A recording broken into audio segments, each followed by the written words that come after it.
I think of fair trade as kind of coming out of the small scale farmer movements, Latin American coffee cooperatives, and, really like this push for changing how trade is done. This is Evolve CPG, a community of purpose-driven, sustainable product brand leaders who not only believe it better, but actively pursue it. I'm your host, Gage Mitchell, and today we're speaking with Anna Canning, campaign manager of Fair World Project, about the rigged economic system, why fair trade matters, and the new For a Better World podcast. Hi, I'm Anna Canning. I'm campaigns manager with Fair World Project, and we're a nonprofit that does work, education and advocacy around fair trade and all kinds of related issues. Nice. Thanks for coming on the show, Anna. I'm excited to have you for multiple reasons. I just always love our conversations, but also I'm excited to share with the audience some of the new stuff you've been working on. But before we get there, I'd like to talk a little bit more about your career in fair trade. I think most of what you've done has revolved around fair trade, for sure, at least mission. But how did you get into the subject of fair trade in the first place? There's a lot of ways, I think, to start that story. One version of how I got started really working on fair trade issues or thinking about what it would take to build a just economy for everyone is really rooted in my own work life. And, one of my early jobs when I was like 17, I was working at Walmart. And at that time, I didn't have, the experience or the language to name what was going on. But I really saw how they had elaborate systems and processes to do what I now know is called wage theft and really exploit the max out of people around me. So, I think that was like maybe one of those clues that got me started on that path. And, when I really started working in fair trade was some years down the line after I'd gone to college and all that. And I was working for this little fair trade coffee roaster in Minneapolis called Peace Coffee. And at the time, it was a super tiny company. I think I was like the fifth employee. And so I managed production, did roasting, shipping, delivering the roasted coffee, buying the green coffee. In my time there, I did kind of all of that and concluded working to help them open their first coffee shop. So sort of little bits all along that supply chain. And out of that, yeah. So I feel like I've kind of come to this point where now I'm working on, more analysis and advocacy and all of this stuff, but it's really grounded in that beginning with coffee. And, coffee is such an amazing crop that I can't drink it that much these days because it just makes me like nutty wired. This part where I'm talking fast, it's actually just tea. Nice. Even tea will get you all wired. Yeah. Gets me amped. But coffee is like, it's so amazing, right? It's like sensorily really complex and it's so tied up with history and culture. Really anything you want to talk about and explore, you can do it through the lens of coffee. And so I've visited coffee growing communities around the globe, and really everywhere you go, coffee is grown, who it's grown by, where it's grown.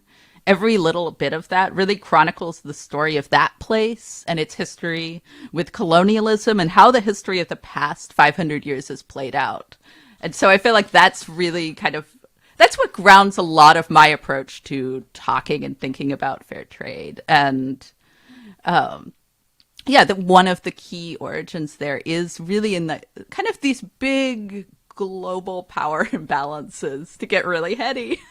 But, Latin American coffee farmers are really some of the instigators in fair trade and really the leaders in building these cooperative models that are supporting families and doing organic farming and education and all this really brilliant stuff that we want in the world, I think.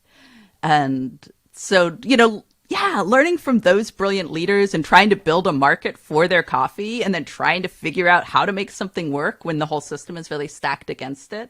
I think that was how I got started in fair trade and kind of what hooked me in.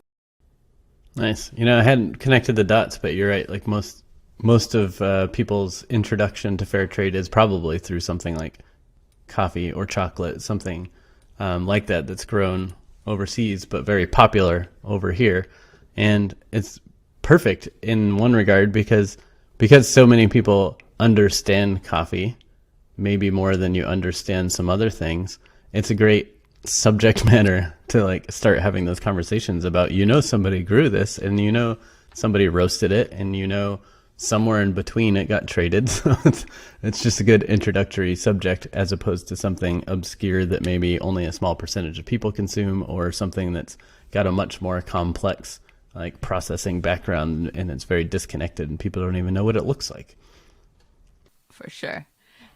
Yeah, and it's been really interesting, I think, in the time that, I've been involved in some of this movement and this work is, 15 years ago or so, 20 years ago, so much of the conversation around coffee was, the choice is decaf or regular. And I think that we've come such a long way to understanding that it's grown in all these countries and that it has all these different qualities based on where that is. So it's really amazing to see that conversation evolve.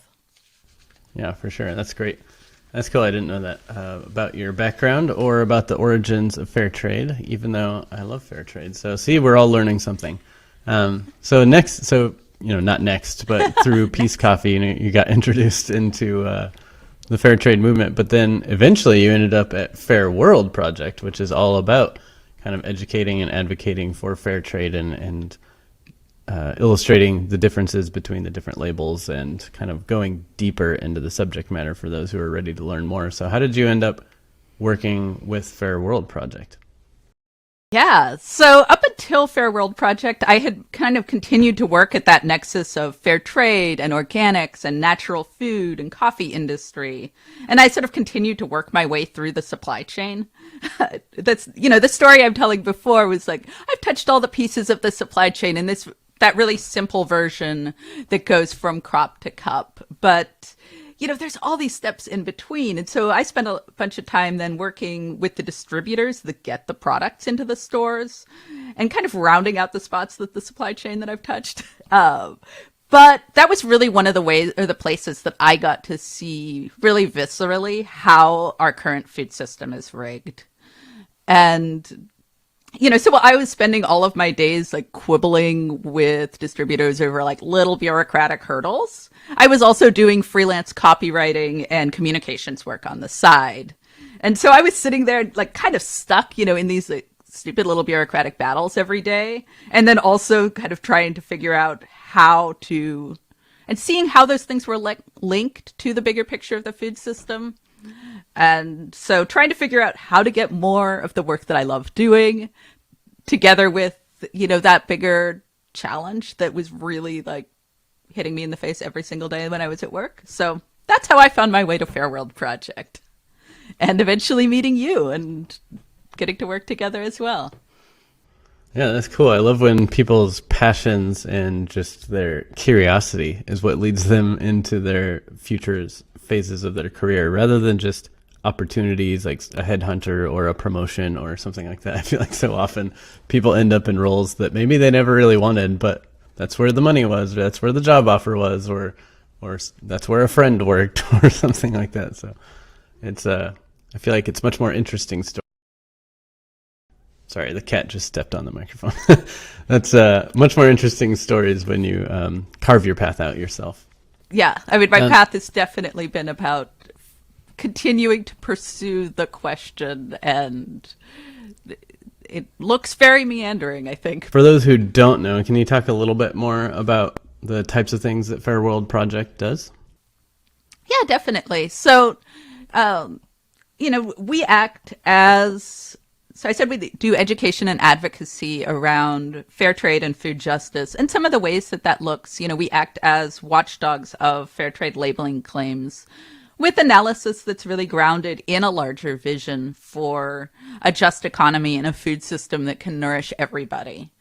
So some of the work that looks like we will do advocacy campaigns, like some corporate campaigns, targeting corporations with pretty specific demands. We work a lot in coalitions with folks, both here in the U.S. and then internationally.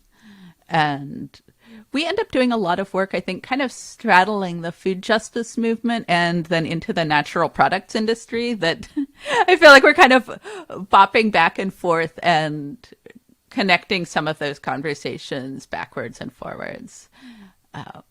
So yeah, I think that's sort of the technical part of what we do.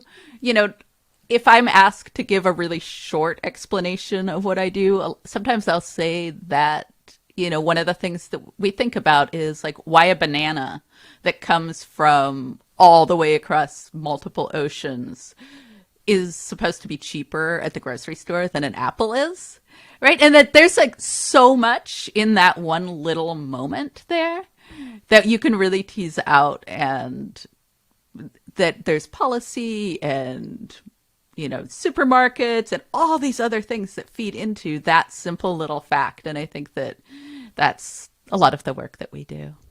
Yeah. And then people even have to know that bananas aren't grown locally to start that conversation too. And that's the hard part. You're right. Good point. What I love about the work that you've been doing is not only kind of going deeper, but also just making it easier for people too, because I feel like a lot of people, you know, everyone gets label confusion. There's so many different labels these days, but in fair trade, there are multiple labels and they are not equal. And I love that Fair World Project does a good job breaking that down and just trying to make it really digestible for people, and sending that out into the world in various formats, whether it's social media content or through the publication or anything else like that. And then the World Fair Trade Day, which of course, you know, hasn't been going on lately because the world is weird right now, but just doing some of those collaborative kind of awareness campaigns, I think just getting some of this stuff into people's attention, because beyond consumers, even a lot of people in the industry don't know the difference between fair trade labels. So I feel like that's really good work. With that said, what do you find people asking you the most, or what do you think the most common questions or confusion is with fair trade? Ooh, the most common questions and confusions about fair trade. I mean, I think that you're right. There is such a proliferation of labels, and you know, in the past like 6 months or so, I guess we've launched our own podcast called For a Better World, and we'll probably talk about that later. But, you know, one of the things I was having a conversation for that with some folks who are cocoa farmers in Cote d'Ivoire, and which is in West Africa, where like 2/3 of the world's cocoa comes from. And, you know, there are 92 sustainability programs that exist in that region to address the problems in cocoa. So, you know, like, I just want to say, if you think that you walk into the grocery store and you have labeling confusion, like the programs that farmers are dealing with to kind of address these problems, they have many more to deal with. So I think that, let's see, but back to a confusion that I think exists. You know, I think fair trade is, you know, I think of fair trade as kind of coming out of the small scale farmer movements, Latin American coffee cooperatives, and, you know, really like this push for changing how trade is done. And I think there's been, you know, over the past 20 years, as that education has really reached more people, there have been then a lot of other programs to try to address some of those issues. And so you see a lot of things that are maybe driven more from corporate social responsibility side, which has really become much more of a PR focus, honestly, over the past 10, 15 years. So I think that there's a real distinction there in terms of who's in the driver's seat, whose goals are trying to be met, and who gets input on what the goals are. Yeah, that makes total sense. So you did briefly mention the podcast, but before there was a podcast called For a Better World, there's been a magazine for a long time out there in the world diving deep into some of these issues. So I'm curious, how did y'all end up deciding to shift or add? I'm not sure if the podcast is replacing the magazine or if the magazine or the podcast is in addition to, but how did the podcast come to be from this magazine format? Yeah. And, the magazine is going away. We did For a Better World magazine for like 10 years, and it was a free biannual thing with a distribution of like 200,000 copies to natural food stores, fair trade shops, Whole Foods, all these things. And I loved it. It was this print magazine that could be dropped off in places. It was sort of stealthy but pretty propaganda, maybe. Yeah. And one of the things I loved about developing it with Modern Species is the way that we were able to bring some really pretty information and hard-hitting stuff together, but like wrap it up in a pretty skin. And, make it really digestible and snackable. I think there's so much wisdom and experience out there in the world and so much research being done, but it's not always in an approach or in a format that you can, read or digest in your daily life. So, making it something that you can read while you're eating a sandwich, not something that you have to like schedule a block in your calendar to read. Or have a PhD in something. Yeah. Yeah. I mean, this is like a personal pet peeve of mine, right? Is that there's so much thinking and analysis and research that happens, and then the end product ends up really dense, and that works for one audience, but there's so many more people out there than academics and, weirdos like me who can get paid to read a lot of dry text. And also then that there's like so much wisdom and experience and solutions out there from people who have lived experience and decades of thinking and analysis that aren't granted the same platform as those NGO people and academics. And so I think the vision with that magazine was, or my vision at least when I took it on, was to bring those perspectives together and put them in places where they were accessible and then make it appealing to pick them up. But end of the magazine, like COVID was a big piece of that, right? Like who wants to pick up an extra piece of paper and bring it into your house? Who's lingering in a public place in general? So, and the reality of that was it was also really expensive to do what we were doing, to invest in beautiful design and then printing and distribution and do it all, with good quality ink and environmentally responsible ink and union printing, which is a dying industry in the US. So it was all these harder and harder. harder. But so those were some of the things that made it seem like it was a good idea to transition to a podcast format. And, I'm still very much adapting to it and like figuring out what it's going to look like. But I think one of the things I'm really excited about is to get more voices into people's ears and for people to hear them directly. And, I think, well, like you and I feel like have gone back and forth on one of the big constraints of print, which is that 8.5 by 11 has some really firm margins, right? And you're trying to cram a story into those margins. And with this, I think we're able to take the story and give it a little bit more of what it needs and let that story and those conversations drive. Yeah. Plus with the audio format, people don't have to, like you say, carve out multiple hours to try to sit down and digest something. They can literally be listening to it while they're cooking or taking a walk or something else. So it fits into their life a little bit better. And like you said, you can get more voices in there. I was just having a conversation recently about the importance of telling producers stories, but not just telling those stories, but having first voice be part of that story, like actually hearing it in their own words is important. So I think that's one of the things I've been enjoying about listening to the podcast so far is that, it's one thing to read a quote from someone or read an article that someone else wrote about a farm, but then to hear the farmers literally talking about the issues that are important to them, I think is really powerful. Like hear it in their voice and hear which things they specifically pull out as important or risky or the reasons they're doing certain things. I think that's really powerful. Yeah, for sure. And I think we've been trying to invest in, getting translations so that you're not limited to people who then also speak English. And we've also I mean, we don't have a ton of a budget, but we have committed to paying the people who appear on our show.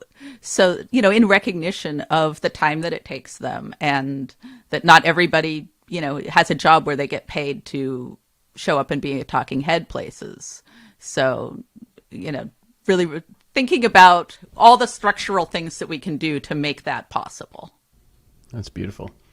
Love it. So season 1 has been diving into kind of almost like a serial format, kind of diving into a complex subject matter of the Nestle, kind of pulling back on their fair trade commitments and all the repercussions of that. Can you tell those who are listening a little bit more about how that season came to be and what the goals with that are?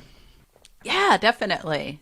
So exactly as you said, we've been talking about the Nestle Kit Kat bar that was sold in the UK market. And just for a little backstory, the UK fair trade market is really different than it is here. That they have fair trade certified, like really mainstream things like a Kit Kat bar. And that's because they have a really robust movement of fair trade campaigners there. And so that UK Kit Kat bar was fair trade certified up until June of last year when Nestle announced that they were dropping that certification. And so, when that announcement came out, my team was really conflicted. That on the one hand, you had the Cocoa Farmers Network in Cote d'Ivoire who had been selling to Nestle, making a statement calling for Nestle to return to fair trade terms with them. And then on the other hand, we'd felt really strongly for a long time that Nestle, who's a multinational with a really long rap sheet of human rights violations and, water rights issues and just like all of these things, really had no business being fair trade certified. Like it was so at odds with, Yeah. right? Like you think an ethical thing, you don't think like a company that's also being sued by former child laborers. That seems like a bad mix, right? Yeah. And so, that was a mark of just how broken that system is. So, as Fair World Project, we were really conflicted, but we ended up supporting the farmers' call to action. But then that tension between ethics and labeling is really at the heart of the story that we've been telling over the course of this season. So we started off talking to leaders of the Ivorian Cocoa Farmers Network, those ones who had been selling to Nestle, and then have continued to track other key ingredients, so sugar and palm oil, and, the stories that kind of shape how those products exist in the food system now. And as we're going, we're not just tracing Nestle's shortcomings. We're also reaching out and hearing from people who are building really amazing alternative models. And, regenerative agriculture, I think, is becoming a big buzzword in the natural products industry. But before it was buzz, those techniques were being used by small-scale farmers all around the globe. And so one of my favorite interviews was actually getting to talk to the leader of Serenda Palm in Ghana, who's doing like small-scale farmer palm oil. And instead of the destruction and deforestation that, you hear about all the time with palm oil, they're growing this diverse food forest with palm mixed in with all these other crops, and it's enriching the soil. So there's this lush greenery, and, he's describing like these little crabs scuttling around, which was a fact that got me like way too excited in the course of the recording. But, so then my colleague Ryan like talked with the leader of Mandavira Cooperative in Paraguay, and, they're just like these powerhouses that they started off just like working to get their own organic certification, which is like a rarity for a small farmer org. And then they just kept on going, and now they have their own fair trade sugar processing factory. And so they're really like tackling all these issues. And, instead of just doing child labor prevention, they have a whole youth training program and this vision to engage young people in rural areas and create this whole like nourishing community controlled food system. So they're not just dependent on export crops. So my hope is that we're able to tell this story in a way that juxtaposes the real destruction of business as usual in our food system with this amazing work that's already being done. And I hope that that's the takeaway from this is like, we have, these things exist. There's already models for this world that we want to have. We just need to deal with the impediments to letting it thrive. Nice. That's beautiful. Yeah, it's I've been following along on the stories so far. I'm not all the way up to date on episodes. I think I just left off potentially with that sugar episode. But so far, I've just been really blown away with the quality of the show as well, where it reminds me a lot of like Radiolab or This American Life or something like that, where there's this beautiful interweaving of the narrator voice with the actual first voice of the people you're talking with, and just kind of tying that all together into a story and making it just clear and concise and really telling that powerful story in a way that's easy to understand. So I appreciate all the work that you're putting into it, and then sharing that out with the world in beautiful ways too. As somebody who's also recently started a podcast, I've been inspired by some of your social content of like making sure we get captions on some of the videos and looking into different tools like that. So appreciate all the work you're doing there in multiple ways. So curious, what's coming next is how long does season 1 go on? How long are you going to continue following that Nestle story? And then do you have an idea yet of what future seasons will look like? Is it similar where you'll tackle a big subject, almost like a magazine issue, and have a bunch of articles within it each time? Or are you just going to kind of experiment and see what happens? Yeah. So I think we continue to pursue this Nestle story for a little bit longer, and but we actually continue then to dive into that question that I was just ending with, of what it would take to allow all this amazing work that's being done to thrive and grow. And, I think if you're listening, you'll hear this real downer theme about like massive multinationals like Nestle have co-opted the language of ethical trade, and meanwhile continued business pretty much as usual. And meanwhile, the businesses who are paying farmers fairly and buying from and supporting these amazing projects that we're talking about are stuck competing with them and getting massively outspent in every way while doing it. So in the next couple of episodes, we're going to be breaking down that myth of voting with your dollar and really getting into what it might take to support something that's not just a race to the bottom. So, we're going to actually be talking to the lawyer who is currently suing Nestle at the Supreme Court, on behalf of some former child laborers. And we're going to be talking with the person who filed a brief in support of those child laborers, actually on behalf of one of the former guests on your show with Alter Eco Foods, is one of those who signed on to this brief saying, hey, we support companies being held liable for abuses in their supply chain.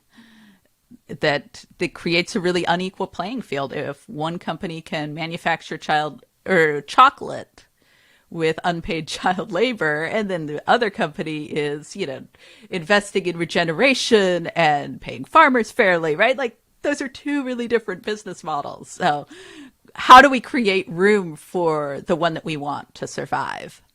So we're going to pursue that question a little longer, and then for the next series, we're going to continue kind of taking that single item focus and tracing it along.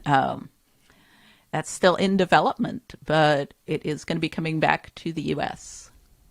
Ooh. Yeah. Nice.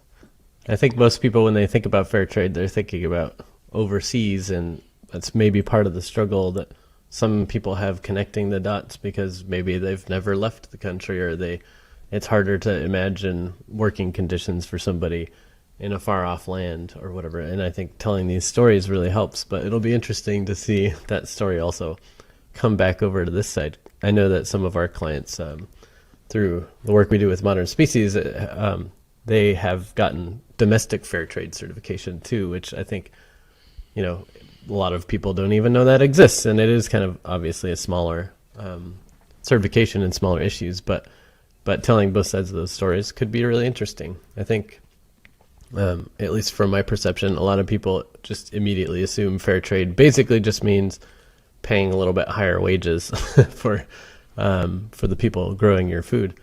But what I've been kind of really enjoying about the podcast is hearing the deeper stories of that it's not just about the money per se, which is important obviously, but it's about having a say in how things are grown or the industry, et cetera, that the farmers get a voice at the table as well. And there's obviously a lot more to it than that. So it's great to hear those stories through that format. Yeah, thanks. With that said, as the fair trade expert on this episode, what do you wish the kind of brand owners, the marketers, the people in the industry listening to this episode knew about fair trade? Yeah. So, I think you're right that fair trade is much more complex than paying a fair price for a thing. And, we've done a lot of educating for folks around the ways that not all labels are created equal and different certifications stand for different things. And so definitely head to our website, fairworldproject.org, if you want to get into some of that. But, I think if I were talking to brands and marketers and designers who are trying to do good, who might be listening to this show, one challenge I might issue thinking about fair trade is to let's start moving away from that conventional marketing 101 that the customer is the hero of the story. And instead of focusing on, that one individual purchase, did you make a purchase that's, guilt-free chocolate or something? I think we hear a lot. Let's talk in terms of investment, of what we're watering and growing. That a massive multinational like Nestle has the money and the resources to tell this story that makes the customer the hero and make that hero's journey every bit as convincing as you do. And they've got near infinite resources to do it with. But at the end of the day, that purchase from them is still tending to a world that prioritizes profits over people and our planet all the way down. And so, let's really start thinking about investing in something bigger. So it's not just that one purchase, but it's really what is the rest of the story? Who are we investing in? And so I think that's one thing. I mean, I think at the end of the day, we see across the industry that certifications don't adequately sum up all of our values. And I think we see brands responding to that in a lot of different ways.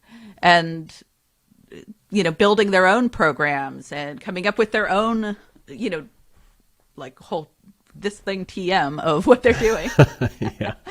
And in the spirit of fair trade and the way that my understanding really grew out of coffee, I always come back to history first and foremost, probably also because I'm a nerd.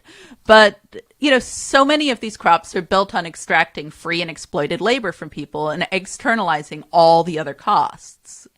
And, we see the implications of that, right now with climate change, too. And so, I think that as there are more and more labels in corporate social responsibility programs, there's a lot of really well-intentioned efforts. But if we really want to make trade fair, we need to address the underlying power imbalances there. And I think that means, for brands who want to get involved, the people who are most impacted need to be in the driver's seat determining what the solutions look like. And, that we need to really have a reckoning with the true cost of the foods that we eat and living incomes for farmers and what that would actually look like. So, I think that there's a lot of issues that are much more complicated at this point than just pick a thing with a good label on it. So I would love to see the conversation start to get to that. And, I think I've said put people before profits so many times that it's a nice slogan, right? And it sounds really good. But, I think just this week, I don't know if you've been following what went on with Danone, but, they've made these steps trying to, implement social responsibility things. And their CEO got kicked out for failing to meet profit goals. Right. And, and there was some applause for, within even the B Corp kind of community, because they had become a B Corp of they're doing a good thing. And, I think that what we need to recognize is that these structures that we have right now are set up to reward shareholder profits. And, put people before profit is a really good vision. But you have to have the system set up to actually reward that. And that's not currently what we have. So we really need to think about all these ways to change that. That's beautiful. I like the note about investing too, because I think, like we've mentioned a couple times, there's so many different certifications you can get, and even all those certifications don't tell the full story of all these mission-driven brands and what they're trying to do to make a better world. So sometimes they have to come up with their own little badge. But when it comes to limited real estate or even limited finances, because you're already paying so much more for everything than your competitors are when you're a mission-driven company, and you can't charge that much more at the on shelf for your product. So there becomes this like push-pull of which certifications are the most important to keep rolling with, or which ones to put on the front of the package or the back of the package, or just keep on the website. And there's just, I feel like every project we work on is like those same conversations of what's most important right now. And more often than not, I feel like the conversation comes down to, well, what does the research say about which ones consumers are either most interested in or more willing to pay more for, or which ones are really the most essential to our brand. And what I like about the notion of investment is it's less about, hey, does this fair trade label, or does this climate neutral label, or does this, whatever label we're talking about, does that move the needle and convince the consumer to pay the extra 10 cents that I'm asking for? Instead of talking about it in that way, it's more of a, hey, we're committed to fair trade because we want to still be able to buy this good quality, organic, fair trade coffee or chocolate or whatever for decades to come. And if we don't support fair trade, those producers might not exist going forward. So I like that idea of investing in your future supply chain, beyond a bunch of other reasons that you should do it. But I like that idea of investment. And then I also love what you're talking about too, about real costs. Like I've been diving deeper into that lately too. And I just wish we could live in a version of capitalism or whatever, where the system isn't so rigged, because it's basically like companies are rewarded for doing the wrong thing. And then the more they're rewarded, the more power they get, and the more power they get, the more they rig the system. Whereas all these companies that are doing the right thing have to pay all these extra fees and get all these extra certifications and have these higher costs of making the product. And then they don't really get to sell it for much higher come to retail. So it's just this super unfair system. Whereas if the world got into the habit of paying real prices, where companies are all meant to pay living wages, or that companies that are trashing the environment have to pay carbon taxes or whatever, but you just get the true real costs into each product. At the end of that calculation, the more sustainable mission-driven products are probably actually the cheaper ones. Not only are they cheaper, but they're better for everyone, better for the person buying it, better for the people growing it, better for everyone in between. So it's just an interesting subject to dive deeper into, is just the innate unfairness in the system that we have set up right now. Yeah, for sure. No, and I think that, when we think about what the cost of a thing is, so, I've been delving deep into a chocolate bar for a while now. And, one of the things that I think about a lot with that is, cocoa farmers get about 6% of the cost of a conventional chocolate bar. And then when you look at that bar divided up, retailers get about 44% of that. And chocolate manufacturers get about 35% of that. And then there's like some space in between for all the other steps in the supply chain, but that's where the big money is going. And so I think when you think about like who has a little room to maybe shave margins, you can see where that lies on the supply chain.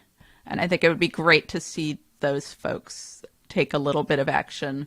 But again, if cocoa farmers are getting 6% of the cost of a bar, doubling what they were making would make so little impact at the end on the shelf, even if companies didn't pass it or didn't absorb any of that increase.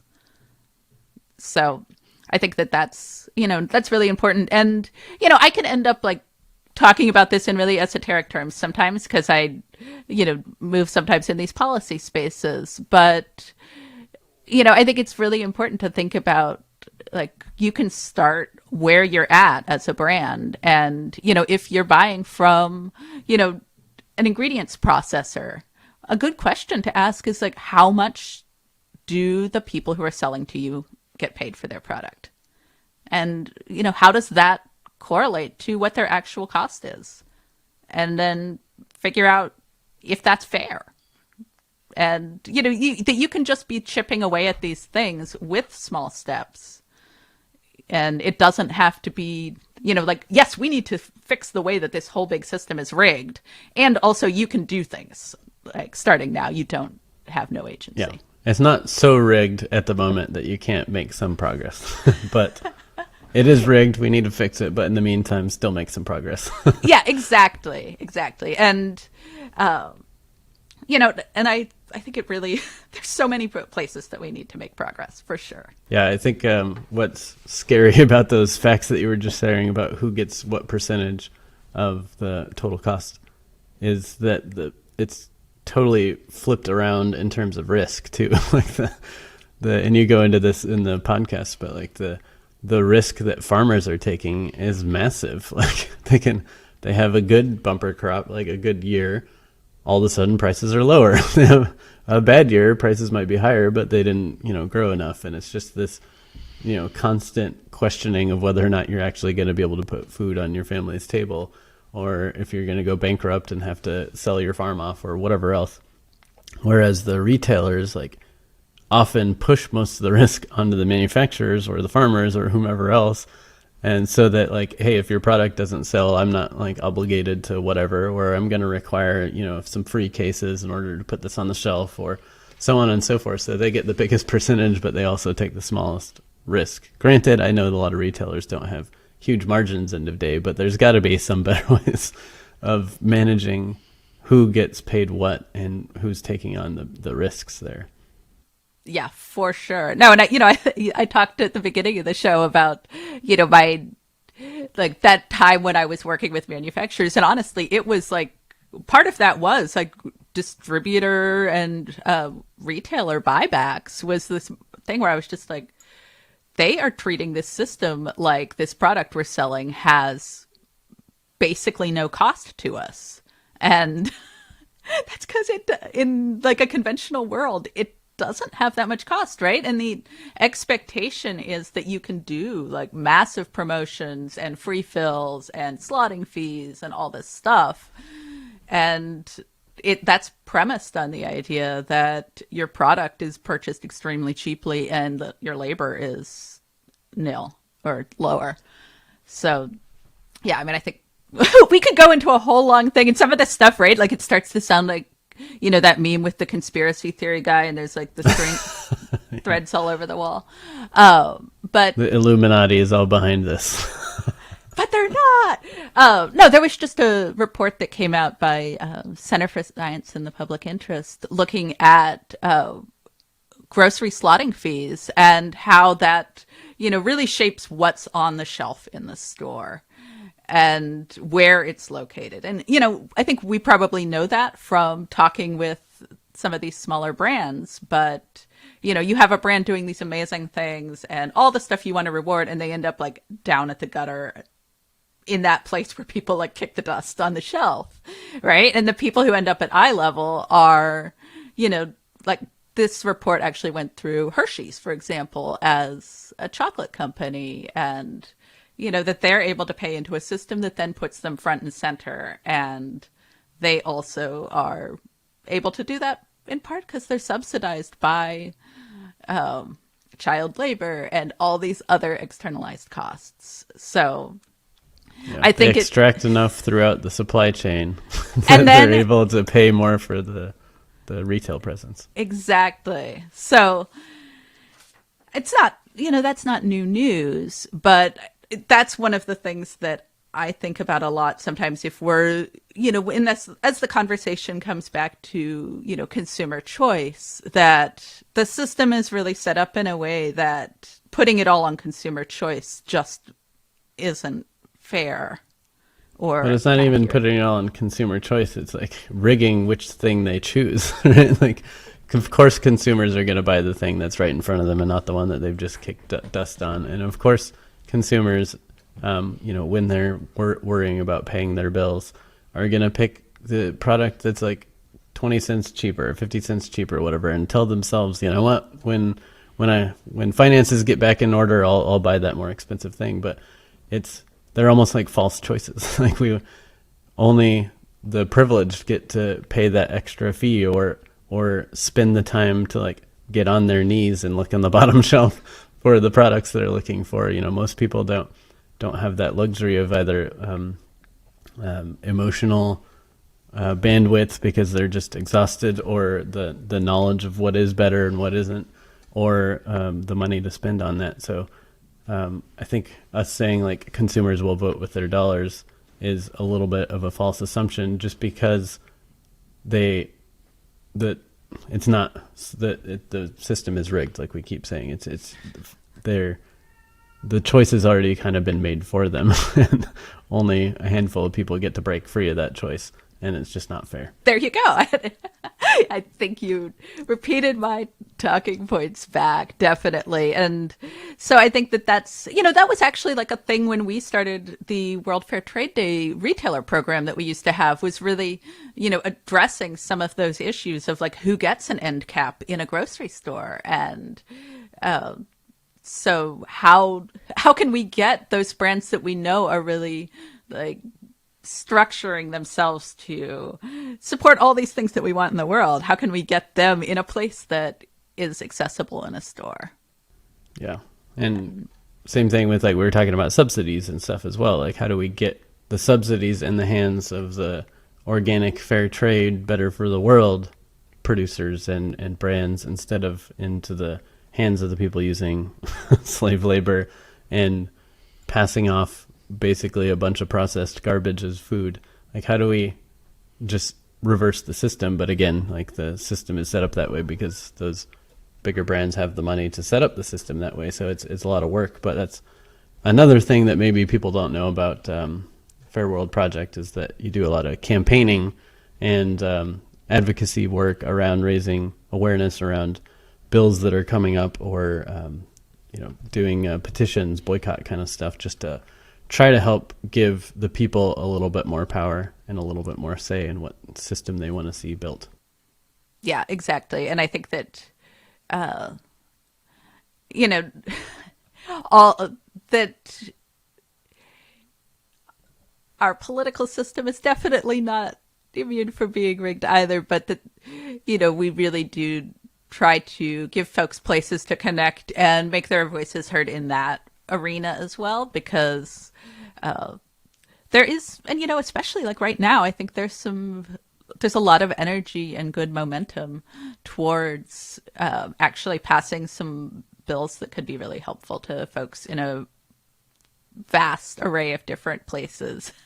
That some days it's dizzying to just keep up, but we need to be working on all of these fronts and engaging with legislators as well, that those folks need to hear that it's not just, grocery lobbyists that have a say in how our food system is, or not like the big food companies, that people who are eating food every day have a really strong opinion about that too, and want the small scale farmers of the world and local businesses to survive too.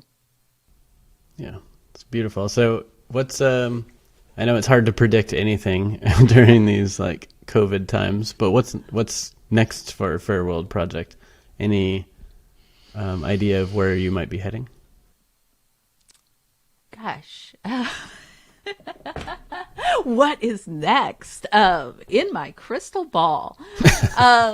No, I think that some of the stuff that we're really thinking about is kind of what the next step is. And I feel like honestly, like listening to the podcast is probably like getting to listen to us sort this out in real time is really like these voluntary commitments are not getting us where we need to be in terms of an overall supply chain that works. And so I think we're really, like we're engaging a lot with folks in Europe that are looking towards like mandatory human rights laws, and what would it really take to flip the script. And just as you're saying, that companies that are doing good have to go to all the effort and expense, and then the ones that are doing exploitation as usual don't. Well, how do you flip that script is I think a question that we're really thinking about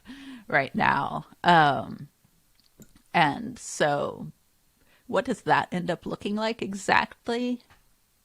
I think that's going to keep on unfolding. We're also supporting a lot of folks who are doing really interesting stuff in the U.S., thinking about like what it looks like to have a binding contract that really ties that sort of switches that balance of risk some and makes brands and manufacturers more responsible for the conditions that they create with their purchasing contracts. So just thinking about all those little levers that exist to help shift that balance of power a little bit further. Wonderful. Well, I appreciate you and all the work you and your team do over at Fair World Project, and the podcast is awesome. Keep up the good work, and I'm enjoying following along, and hopefully our listeners will also subscribe and follow along. Hint, hint. Go find the podcast wherever you find your podcasts, and we'll tell you where to find more information in the outro. So again, Anna, thanks for taking some time out to share the story a little bit more. And thanks for coming on the show. Thanks so much, Gage. It was delightful to talk to you again. Thanks for listening. If you'd like to learn more about Anna, Fair World Project, and the For a Better World podcast, go to fairworldproject.org. Subscribe to our podcast and YouTube channel for more innovator interviews, expert advice, and leadership discussions. If you like this episode, hit that like button and share it with your colleagues. And of course, send us feedback and ideas for who we should talk to next at evolve@modernspecies.com. And learn about our new online community at evolvecpg.com. See you next week.